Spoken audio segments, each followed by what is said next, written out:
As we look at the news and the Mick news, okay, the fast food news, whether it's about ISIS or Obama's agenda or Scott Walker or Jeb Bush or any number of things, one of the difficulties that we face in America today is the lack of courage to say the truth. I've said that on this show. I'm going to talk about it again in a couple minutes.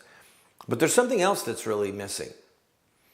And television and the internet and our godless devices, as I call them, these things, cell phones, and smartphones. Oh, I wish I had a dumb phone again. Maybe I'll get one. These devices have actually crippled millions of people in their desire to learn more, to dig deeper, to scour history and quotes. We're sated. That means full, like just sated. But we're also dissipated. And that means drained by the constant, overwhelming flood of McNews, headlines, dumb criminals, what child has been kidnapped, what scandal is emerging around what politician, what internet thing is happening, what person in the Hollywood world has been found in a bathtub, who in the singing world has dumped their spouse and picked up another one. It's incessant. And it tends to, if we allow all that data to come in, it tends to make us both sated, full, and dissipated, drained, so that we don't take the time to do real research. A few years ago, I got my bachelor's degree. I got my bachelor's degree a few years ago. I had to get a second bachelor's degree from the State University of New York. And I did it online on my computer. And it was a great program. But in college level study, you've got to focus, okay? In an undergraduate program, you've got to focus and you've got to do the work. Then I got my master's degree from Norwich University, which is a very old, prestigious military school. It was started shortly after West Point. The ROTC program began there. I got my master's degree in diplomacy and international terrorism, and I got that online as well. Undergraduate work and postgraduate work for master's and PhD, they're really not the same.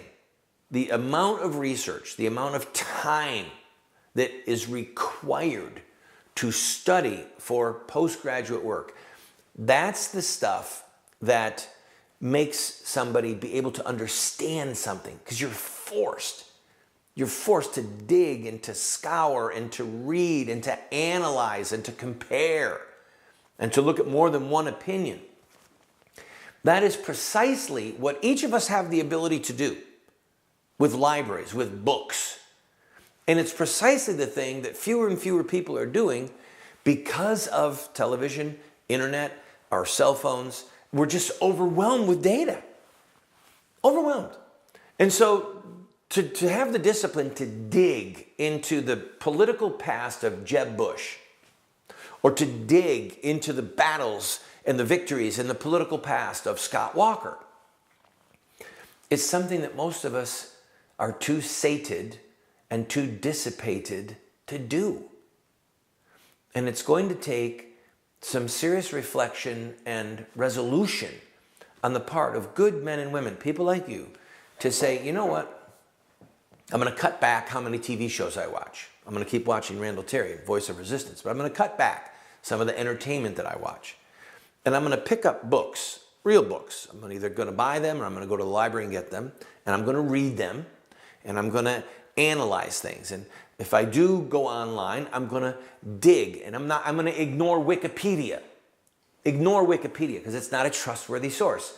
And I'm going to dig deeper, as deep as I possibly can, into the lives and the philosophies and the deeds of people that either lived in the past or are in our lives today, who want to be our leaders or perhaps our masters, our rulers. All right? If the populace had done its job with Barack Hussein Obama, maybe his blathering nonsense about hope and change would not have seduced so many millions of voters, including over half the Catholic world and 1/3 of the evangelical world. Think that one through. Half of the Catholics and 1/3 of the evangelicals voted for this president. Why?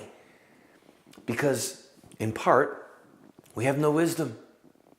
We're sated and we're dissipated. And that makes us a prey to lying propaganda.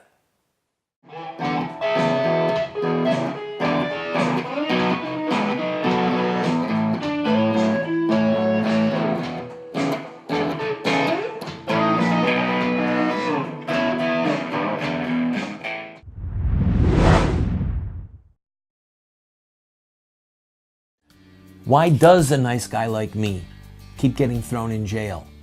I have been arrested almost 50 times and spent over a year of my life locked up in various prison facilities.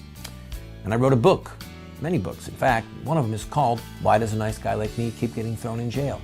It's a theological work, answering those who say that the church should not be involved in politics or that we should retreat. I encourage you to get it. In fact, get one and give it to your pastor.